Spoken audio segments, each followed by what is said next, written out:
Hi there. My name is Anna, and I will walk you through the Zoom platform. So, if you're just starting and don't know how to set up an account or how to schedule the meetings, the recordings, this one is for you. So, let's start with the sign up form first. So you go to zoom.com, and on the right corner up, you will have a sign up for free button. So we click that. And now it's registering your age. You will put in your birth year and click continue. Then you can sign up either your email address with Apple, Google, Facebook, or Microsoft accounts. So I prefer to do the Google account. So let me just choose the one I want. And in here, it will take you to the welcome to Zoom screen. And here you're going to just either leave it blank or check if this is for educators, meaning if you're a school or speaking on behalf of organization that provides educational services. That's not me, so I will leave this blank and I will just create an account. So we click that button and voila, it takes you straight to your account. In here, you will have a promotion. If you want to use that, you can, but I will just close out of that and show you the home screen. So in here on top, you really have just any products that Zoom offers, solution, resources, plans, and pricing. This is if you want to upgrade. And on the right side, you will have schedule, join, or host, and also the web app, of course, your account. You have actually the same options that you have here on the right top. You have them here on the left sidebar. So let's start with scheduling a meeting. So you can go about it a few ways. You can either click here on the right top, schedule, or here on the left side, you have meetings. If I click on the meetings, you have a few options here. Again, on the right, you have schedule a meeting. Voila, we have lights off. All right, no problem. Let's keep going. So we have here schedule a meeting on the right up in blue or right in the middle, schedule a meeting. So these options, you have any upcoming meetings you have scheduled will be all listed right here in the screen. All your previous meetings will be in this screen and you can filter by the dates. You have your personal room. So this is by standing your personal room that you can always open up and do any recordings or anything you need. So that will be here and you can always copy the link, copy the invitation, or just right away start it. And we'll get back to it in just a moment. And here you have meeting templates. And I also show you in just a moment how you can see these. So let's go ahead and just click this right top schedule a meeting option. And first things first, you have a topic. So you're going to just name it anything you want. And let's say I want to be named Introduction with Anna, and then you can add a description. So if you want to describe what this meeting is about, you can do that. So in here, now you're going to put a date when it's scheduled. So let's say for me, it will be scheduled tomorrow at noon. In the free service by Zoom, duration of your meeting only 40 minutes, or you can make it shorter, 15 or 30. So let's say I want my meeting to be 30. And if you need more than 40 minutes, you can always just schedule ongoing meetings after that time, but you will need to log in with a different link with that, or you can always update to the pro account. We're going to scroll down and ensure that your time zone is correct. For me, it's Pacific time US. And here you will choose which one you need. And in here, you can check it as a recurring meeting. So if you click that, it will ask you how long, either daily, weekly, monthly, no fixed date, and how many days it will repeat, and until when. So I actually don't want that, so I'll take this off. In here, you can add people who you will invite. It's not necessary, but if you do put their email, they will receive an email with your invitation.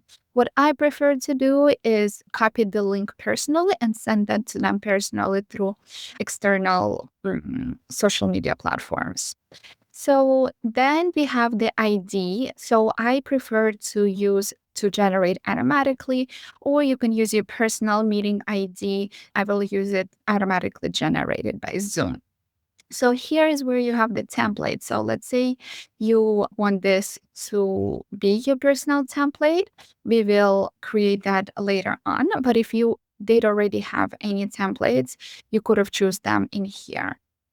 Here you have an option for whiteboard and access when the people join your meeting.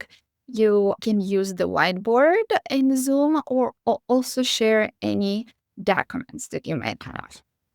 So by default, any Zoom meeting has a passcode automatically generated, or you can create your own. Then we have your meeting chat. If you want the chat to be included, you leave this checked. And also you choose who can participate in the chat.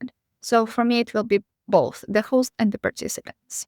So I have them both on. And here you have some other options. You can mute them when they join your meeting. You can check it as automatically recorded on the local computer. That's what I usually like to do because sometimes you can forget to click the record button. So this will allow the Zoom to do it automatically for you. And if you need any interpretations, you could also check this mark. So I'm actually really happy with this invitation. So I'll just click save. And here we go. You have all your summary of what we just created. In here, you can copy by clicking these two double squares. You can copy this link. You can also add it to your Google Calendar or the Outlook calendar, Yahoo, anything you'd like. So I actually like to copy invitation in here. And the reason I like to do it because if we go by this link, it's just the link. By this, you have all of this summary also copied. So I would copy meeting invitation and cancel. And just to show you, if I were to like message anybody, this is exactly what it will look like. It has the name, who's inviting you, the topic, the time and day, and the link itself, as well as the meeting ID and the passcode if they're joining as guests and not logged in into their Zoom account. You can always delete it. And here is the save as template that I was talking about before. So let's say I would like to use this settings that I already did later on, maybe just changing the time. So I can save it as a template. And it will be saved under that template that I showed you before. I'll get back to it in a second. You can always just start the meeting right away if that's necessary, right from here. So let's just go back to the meetings again to show you the meeting templates that we saved. So here is the template, and later on you can use this or delete it. All right. So now let's say if we were to go from this schedule on top, if I click schedule here, it takes you to exact same thing right there. All right, now that we have that done, let's go to recordings. Here is where your recordings will be saved. So you have cloud recordings, but I believe this is available only at the paid account. So I don't have that and I'm not using it. Any recordings, if that happens. And usually all the recordings, when you do start the meeting, will be saved to your computer directly. And any recordings that are deleted will be here in the trash unless you clear it out. So that's the main things that I use in Zoom. You can set up your profile in here under my account. You can change your name if needed. Here you will edit, and you can add all those details and your position if needed. You can set your time zone by default as well as your language. Your date format also can be edited as well as the time format. So either it's a 12-hour or the 24-hour format. That's your locations not needed and any accounts that are linked. Here in settings, you can create an avatar if needed. Really, I don't use any of this. It's really not necessary if you're like a first time user, a beginner, just to quickly set you up with the account and start your meetings and start the recordings. So now let me go ahead and actually start the meeting and show you how the recordings are saved.